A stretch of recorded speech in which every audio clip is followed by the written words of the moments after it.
La semaine passée, je prêchais un message dans une autre église, puis je cherchais une illustration en commençant d'histoires où on se comprend mal, les mécompréhensions.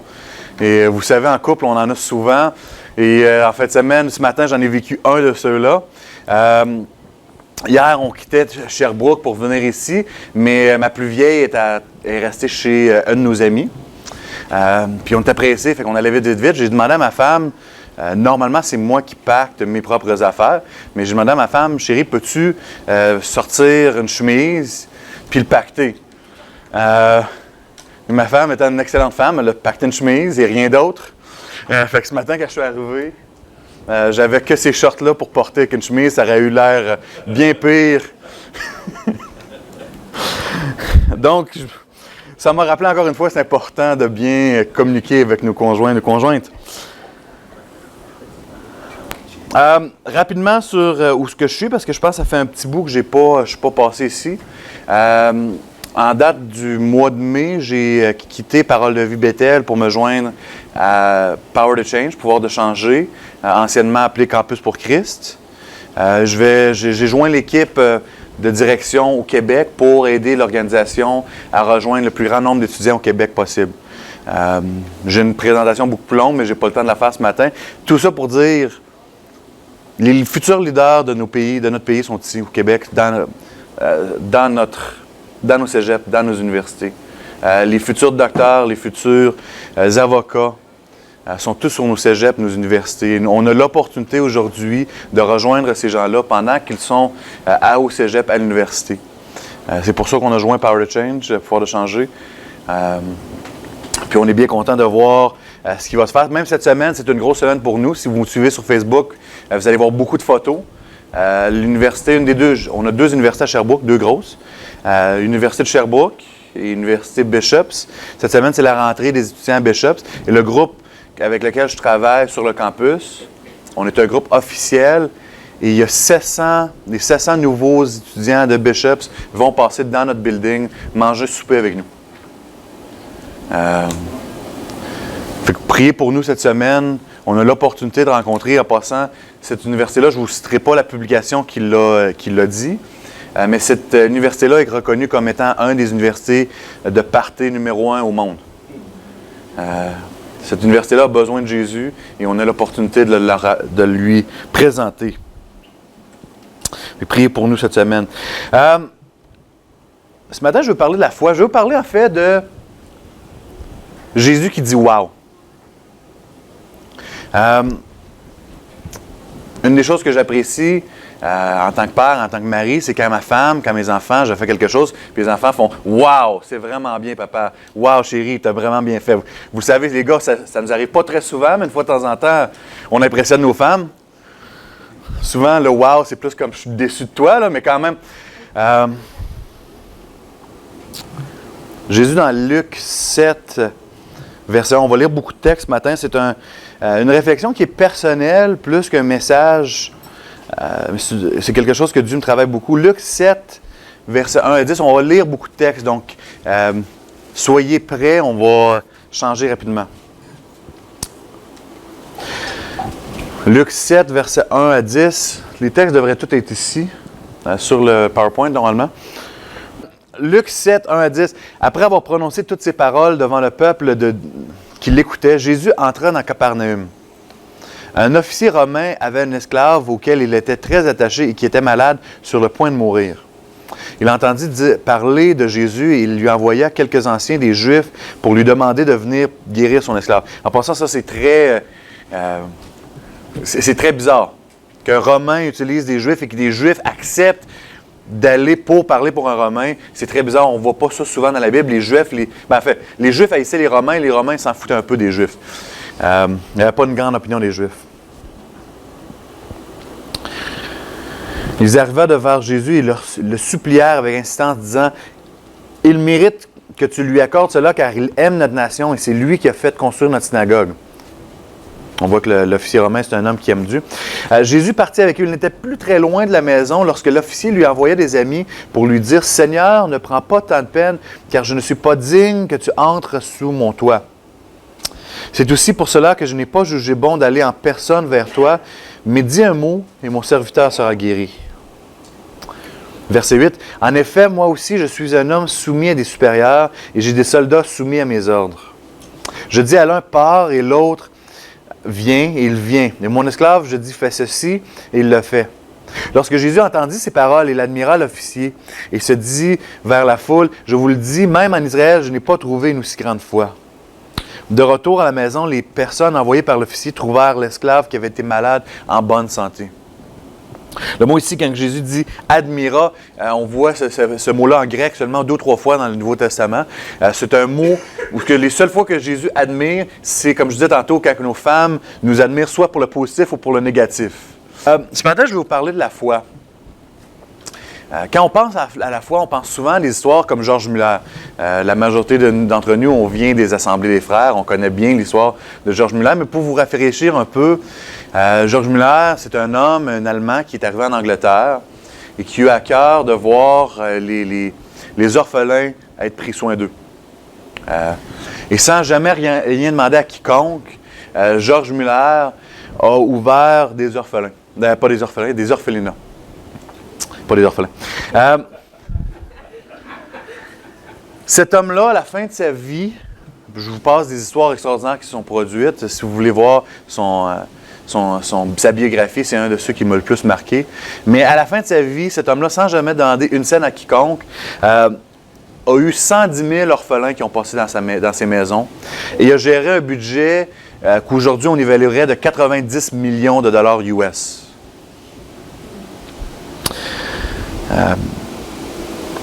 Au point même où les gens de son coin, à cette époque-là, les compagnies engageaient des enfants, et les compagnies du coin faisaient des plaintes officielles contre Georges Muller parce qu'il n'était plus capable de trouver d'enfants pour engager, puis d'adultes pouvaient engager parce que les enfants étaient trop bien éduqués d'ailleurs. Fait que lorsqu'ils quittaient, ils allaient se trouver des bonnes jobs. J'aime beaucoup l'histoire de Georges Muller. C'est un homme qui a marqué sa vie par la foi, les pas de foi qu'il a pris. Maintenant, ce matin, le danger que je rencontre lorsque je me tiens avec des chrétiens, c'est qu'on voit Georges Muller et on dit « Voici à quoi ressemble la foi ». On dit « Ah, la foi, c'est quelque chose d'extraordinaire. Ça nous pousse à faire des choses extraordinaires, comme Georges Muller ou d'autres histoires du genre. » Mais on manque la clé qu'on voit souvent dans le Nouveau Testament. Il y a un secret qu'on manque, un secret oublié qui peut transformer nos églises et nos vies. Écoutez ces passages-là. Romains 1,17 dit ceci, « Le juste vivra par la foi. » Galates 3,11, « Le juste vivra par la foi. » Hébreux 10,38, « Et le juste vivra par la foi. » Et la version originale, on le retrouve dans Habakkuk 2,4, dit ceci, « Le juste vivra par sa foi. » Je pourrais continuer à citer d'autres passages qui disent la même chose. La vérité, c'est que la foi est un des thèmes les plus récurrents de la Bible. Plus de 300 fois dans la Bible, on retrouve la foi. L'idée de vivre par la foi. Mais ce qui est malheureux dans ça, c'est qu'on a une tendance souvent à regarder une histoire comme Georges Muller et dire, comme je disais tantôt, « Voici à quoi la foi ressemble. » La vérité, c'est qu'on manque le secret. Le secret, c'est que la clé de la vie chrétienne victorieuse, c'est la foi. Tu ne peux pas vivre une vie chrétienne victorieuse sans la foi. Trop souvent, on voit la foi et on dit c'est quelque chose qu'on peut rajouter à ma vie. Tu sais, c'est comme si j'ai de la foi, ben, je suis comme le chrétien nec plus ultra. Chrétien 2.0. Je viens de changer de véhicule au mois de juin. Puis, pour la première fois de ma vie, j'ai des bancs chauffants. Je ne sais pas si vous avez déjà eu le plaisir d'avoir des bancs chauffants, mais ça a changé ma vie. Au mois de juillet. Au mois de juillet. Ouais, j'ai hâte de le voir au mois de décembre. J'ai tellement aimé avoir des bancs chauffants. Mais ce qui est fou, c'est que ça fait 16 ans que j'ai des voitures. Puis je me suis toujours rendu à destination. J'ai jamais eu de banc chauffant avant. Les bancs chauffants font que le voyage est plus plaisant, mais je me suis toujours rendu au point B à toutes les fois, à part les fois que mon char est mort.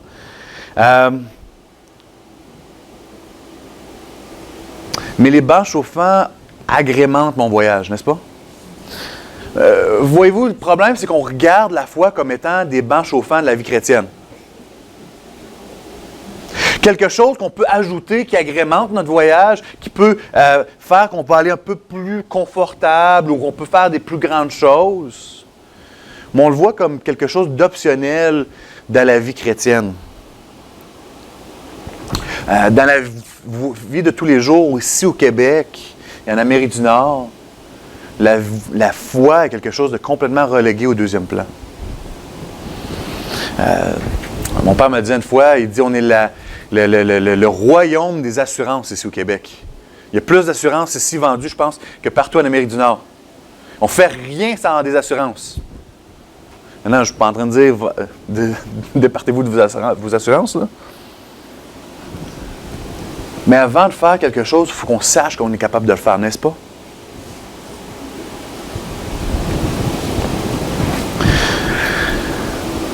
Ce qui est malheureux,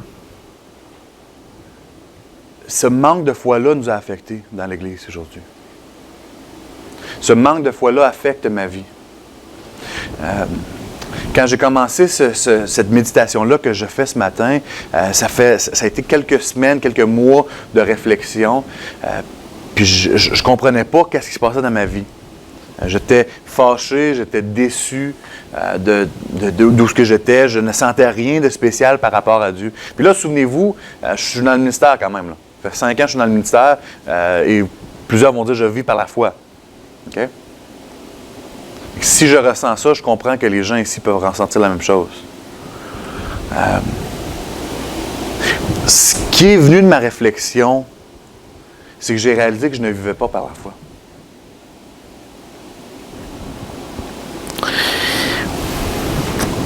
Ma relation avec Dieu était devenue safe, puis je cherchais mon propre confort plus que d'autres choses. Je faisais ce que j'ai à faire dans le cadre de mon travail, je sortais, je faisais, mais j'aimais plus. Si ça sortait du cadre de mon travail, si ça sortait de ma zone de confort, je ne m'engageais pas à le faire non plus.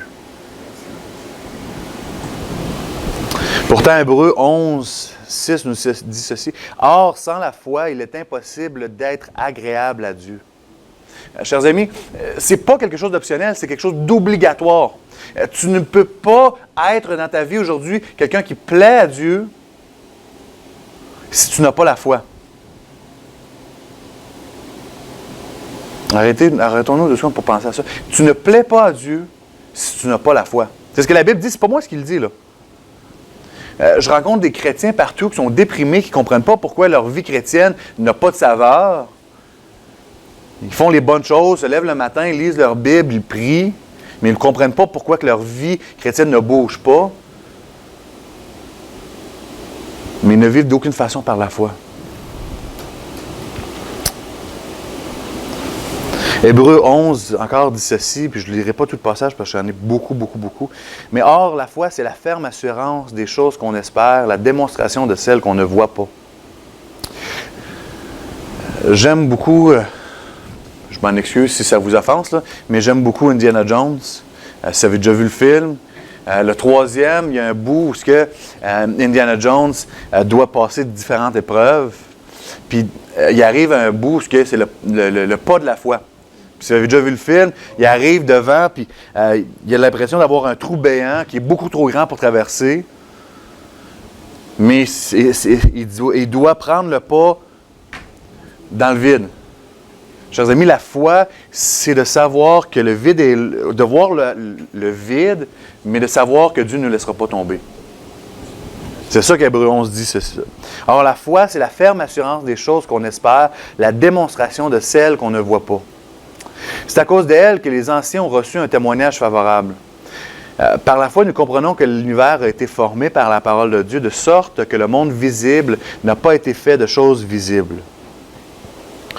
Je vais aller au verset 8, puis après ça, on va arrêter pas mal là. Verset 8, c'est par la foi qu'Abraham a obéi lorsque Dieu l'a appelé et qu'il est parti pour le pays qu'il devait recevoir en héritage. Et il est parti sans savoir où il allait. Ça, c'est fou. Pensez-y 2 secondes. Abraham, Dieu débarque chez eux. Puis il dit, Abraham, tu vas me suivre. Là, il n'y a pas de Google Maps, là. Il dit, Abraham, tu vas me suivre. Puis je vais t'amener. Vends toutes tes affaires, puis viens-t'en.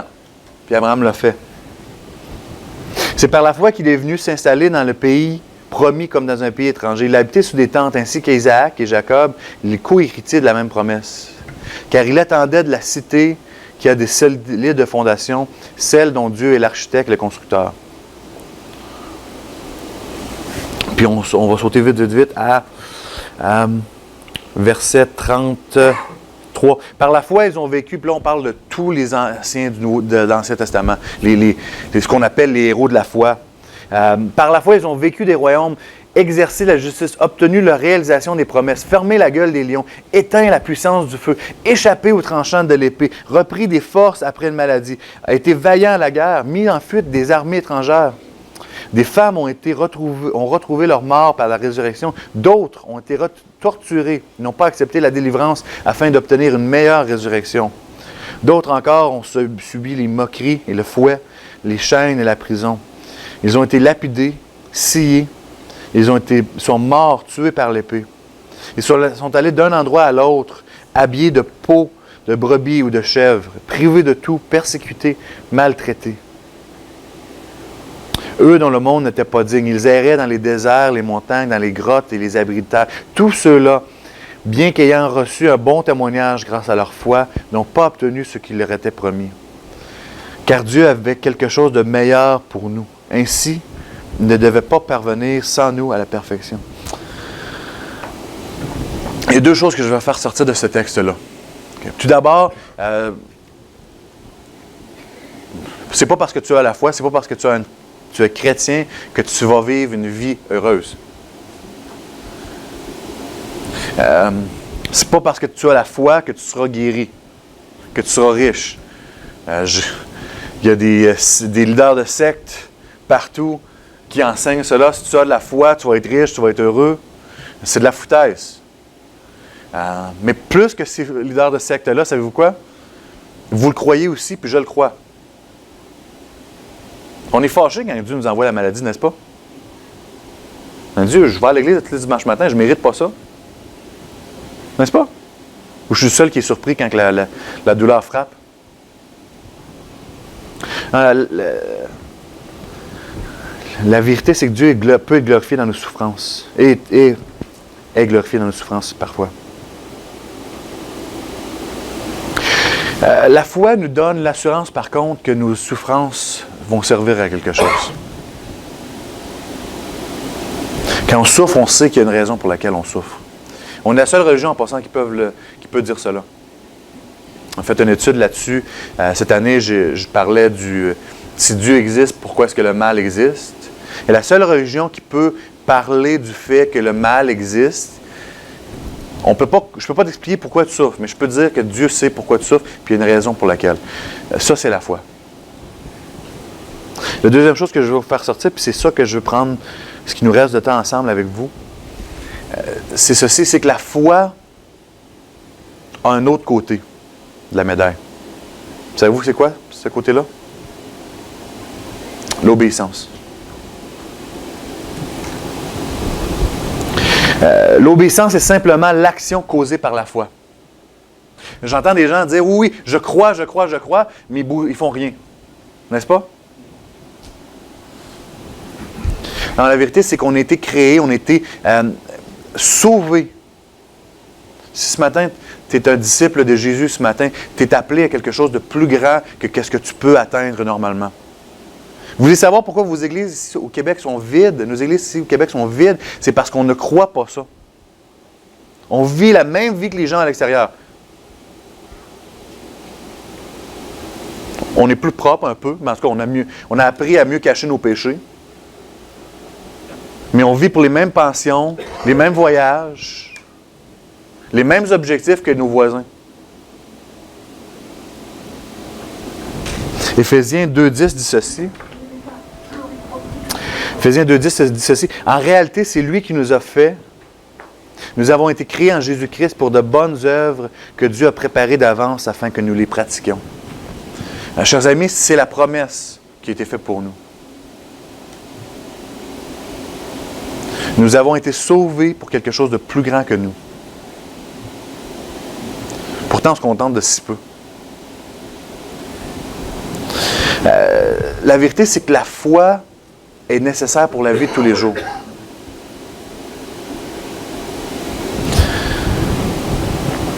je ne suis pas en train de dire en passant que vous devriez tous lâcher vos jobs, pour suivre Dieu par la foi. Mais ça prend de la foi pour suivre Dieu.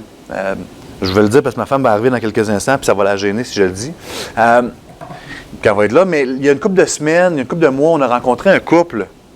En fait, ma femme a rencontré un couple. Ma femme, c'est une personne qui est gênée. Ceux qui la connaissent, vous le savez. Il y avait un couple de Japonais chez Home Depot, rentré chez Home Depot, qui essayaient de mettre du stock de patio dans leur petite voiture. Ma femme, elle voit ça, elle trouve ça un peu drôle, tu sais. Comme tout le monde trouverait ça drôle d'ailleurs. Elle est rentrée, puis elle sentait que Dieu voulait qu'elle fasse quelque chose. Fait qu'elle est rentrée, fait ses courses, elle est ressortie, le couple de Japonais est encore là, essaie de rentrer leur stock de patio dans la voiture. Et ma femme a dit, OK, s'ils sont là, peut-être que j'ai une raison. Elle va les voir, elle dit, Dieu, non pas Dieu, ben, elle parle à Dieu, là, mais elle dit, je peux-tu vous aider? Elle dit, moi, regarde, j'ai ma vanne ici, dites-moi où est-ce que vous voulez aller, vous pouvez même embarquer dans la voiture avec moi, puis je vais aller porter vos choses chez vous. Le couple de Japonais était vraiment surpris. Ils ont fait confiance à ma femme, ils ont mis les choses dedans. Ma femme est allée apporter les affaires à la maison. Puis ce qu'on a su après, c'est que ce couple-là venait d'arriver au Québec. Puis depuis ce temps-là, on les a rencontrés à plusieurs reprises. Puis on a l'opportunité de pouvoir cheminer avec eux puis pouvoir leur annoncer l'Évangile. Chers amis, la foi peut nous oublier. La foi exige qu'on sorte de notre zone de confort. Parfois, la foi peut demander qu'on fasse des choses comme George Miller. De quitter notre job, puis de suivre, puis de faire confiance que Dieu va pourvenir à nos besoins. Mais parfois, c'est beaucoup plus simple que ça. Il y a une histoire que j'aime bien dans Marc 10, 46. Marc 10, 46. Ils arrivèrent à Jéricho lorsque Jésus sortit de la ville avec ses disciples. Hey guys, the kids are here. You can come on in. You guys want to go play with the kids? Come.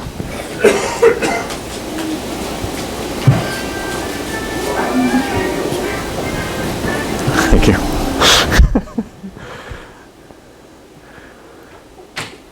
Lorsqu'ils arrivèrent à Jéricho. Lorsque Jésus est sorti de la ville avec ses disciples et une assez grande foule, Bartimée, le fils de Timée, était assis en train de mendier au bord du chemin. Il entendit que c'était Jésus de Nazareth et se mit à crier « Fils de David, Jésus, aie pitié de moi ». Beaucoup le reprenaient pour le faire taire, mais il criait beaucoup plus fort « Fils de David, aie pitié de moi ». Jésus s'arrêta et dit « Appelez-le ». Ils appelèrent l'aveugle en lui disant « Prends courage, lève-toi, il t'appelle ». L'aveugle jeta son manteau, se levant d'un bond et vint vers Jésus. Jésus prit la parole et dit « Que veux-tu que je fasse pour toi ?» Mon maître, lui répondit l'aveugle, je veux retrouver la vue. Jésus lui dit, vas-y, ta foi t'a sauvé. Aussitôt, il retrouva la vue et suivit Jésus sur le chemin. Je vais vous montrer où est-ce que la foi est dans cette histoire-là, OK? La foi de Bartimée, c'est le moment, lorsqu'on le voit, là, c'est le moment où il a tiré son manteau.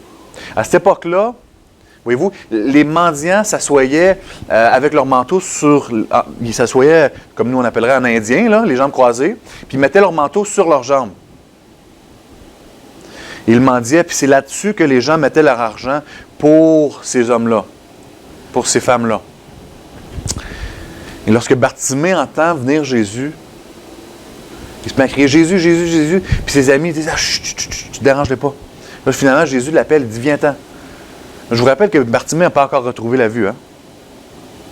Bartimée prend son manteau, il lance. Si ses amis aveugles l'avaient vu, vous la rire, là, elle est drôle. Si ses amis aveugles l'avaient vu, ses amis auraient dit, qu'est-ce que tu fais là, Bartimée? Tu es en train de lancer ta carrière à l'eau? Je n'ai jamais été aveugle. J'ai changé de lunette, par contre, récemment, puis j'ai vu que je voyais beaucoup moins que je pensais voir. Je peux m'imaginer avoir lancé mon manteau Imagine si ça n'a pas fonctionné, là. 2 secondes. Ça aurait pu pas fonctionner. Bartimée a lancé son manteau. Il ne savait pas si Jésus allait le guérir pour certains ou pas. Après ça, tu retrouves comment ton manteau quand tu es aveugle? Bartimée s'est lancé dans le vide. Il dit, je fais confiance, je sais que Jésus est capable de délivrer, d'amener ce que je veux, ce qu'il me dit qu'il va faire.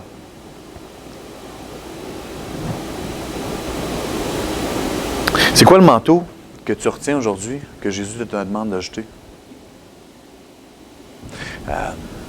Ton manteau peut peut-être être ta carrière, mais peut-être aussi être ta réputation. Tu ne partages pas ta foi, tu as peur que les gens rient de toi. Oui, les gens vont rire de toi. On l'a vu, les gens ont été mis à te mort. That's OK. Est-ce que la foi que tu as, c'est dans ton argent? Ton manteau, est-ce que c'est... encore?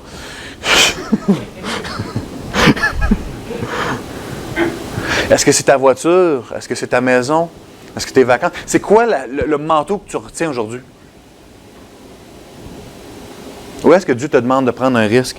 Un de mes mentors, son mentor à lui a dit ceci, « Je n'ai jamais vécu en dedans de mes moyens, j'ai vécu en dedans des limites de ma foi. »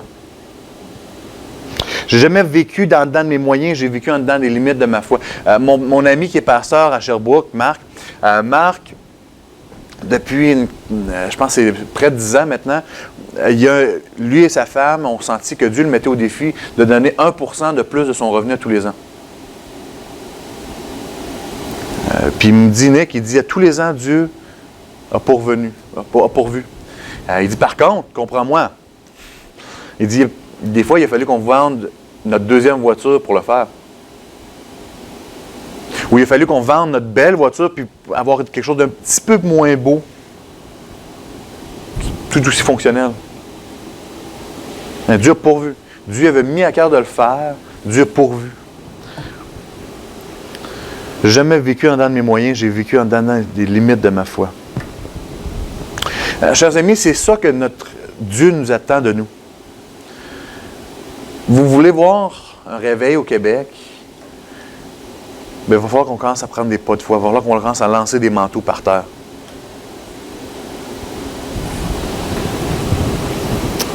Je réfléchissais parce que j'aime toujours voir où ce que Jésus est, puis qu'est-ce que Jésus peut nous apprendre. Puis je réfléchissais, en finissant ce matin, est-ce que Jésus a montré de la foi? Selon vous, est-ce que Jésus a déjà montré de la foi? Jésus est homme, mais Jésus est aussi Dieu. Ma première réaction lorsque je réfléchissais à ce message-là, à ces passages-là, je me suis dit, ben non, Jésus n'a jamais démontré de la foi. Jésus savait exactement ce qui allait se produire. On est d'accord? Oui? Je vous soumets ceci, que Jésus a démontré plus de foi que nous tous.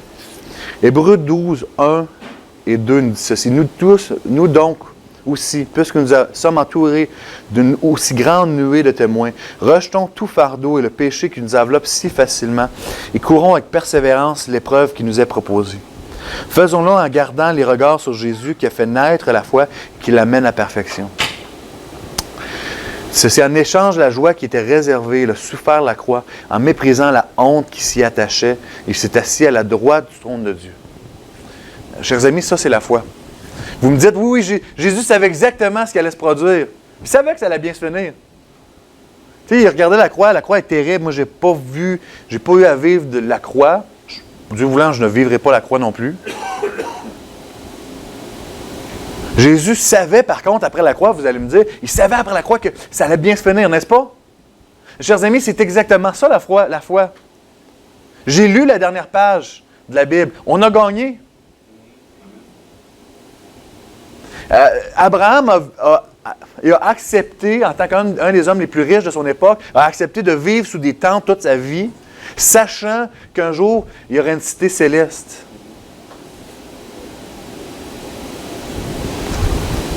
C'est exactement la même chose. La foi de Jésus et notre foi, c'est exactement la même chose. Je sais que j'ai gagné. La Bible dit, je suis déjà assis dans les lieux célestes. Maintenant, est-ce que j'ai le cœur de prendre le pas de foi que Dieu exige? Est-ce que je vais obéir à Dieu lorsqu'il me parle? Est-ce que je vais mettre de côté le manteau que je retiens depuis des années, pensant que c'est ma sécurité, c'est ma façon de pourvenir à mes besoins?